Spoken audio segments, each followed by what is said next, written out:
చంద్రబాబు నాయుడు గారు ఇవాళ పరోక్షంగా కంట్రోల్ తీసుకున్నాడు. ఆంధ్రప్రదేశ్ సిఆర్పిఎఫ్ చేతుల్లోకి వాళ్ళు తీసుకున్నారు.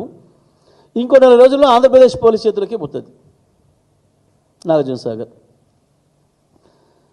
ఇప్పటికే ఈ సంవత్సరం ఉన్న నీళ్ళను మొత్తం తీసుకుపోయినారు.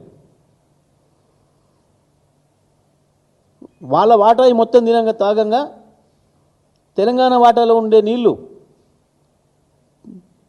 తెలంగాణ యాసంగి కావచ్చు, ఎండాకాలం మంచినీళ్ళ కొరకు కావచ్చు, హైదరాబాద్ మంచినీళ్ళు, రంగారెడ్డి, మహబూబ్ నగర్, నల్గొండ, ఖమ్మం జిల్లాల మంచినీళ్ళ కొరకు పెట్టుకున్న నీళ్లను దొంగతనంగా దోసుకపోయాడు.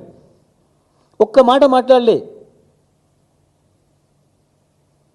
ముఖ్యమంత్రి కానీ, నీటిపారుదల శాఖ మంత్రి కానీ, ఇతర మంత్రులు కానీ, నల్గొండ జిల్లా, మహబూబ్ నగర్ జిల్లా, ఖమ్మం జిల్లాల మంత్రులు కానీ ఒక్క మాట మాట్లాడలేదు. ఎందుకో చంద్రబాబును చూసి వణుకుతున్నారు.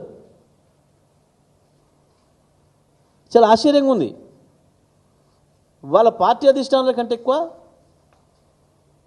చంద్రబాబుతో మంచిగా ఉండాలన్న ప్రయత్నం ఈ రాష్ట్ర ముఖ్యమంత్రి, మంత్రులు చేస్తున్నారు.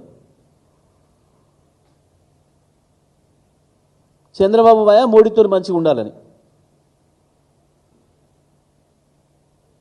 చంద్రబాబు గారు దాన్ని వాడుకొని బ్రహ్మాండంగా తెలంగాణ వనరులు ఎట్లా దూసుకోపోవాలి, తెలంగాణ ఎట్లా ఇబ్బందులు పాలు చేయాలనే ప్రయత్నంలో వారి కార్యక్రమంలో వారు బిజీగా ఉన్నారు. కానీ మరి వీళ్ళకి లేదు సోయి. తెలంగాణ నిధులు తీసుకుపోయాము ఢిల్లీకి అప్ప చెప్తున్నారు, నీళ్ళని తీసుకుపోయి ఆంధ్రప్రదేశ్కి అప్ప చెప్తున్నారు.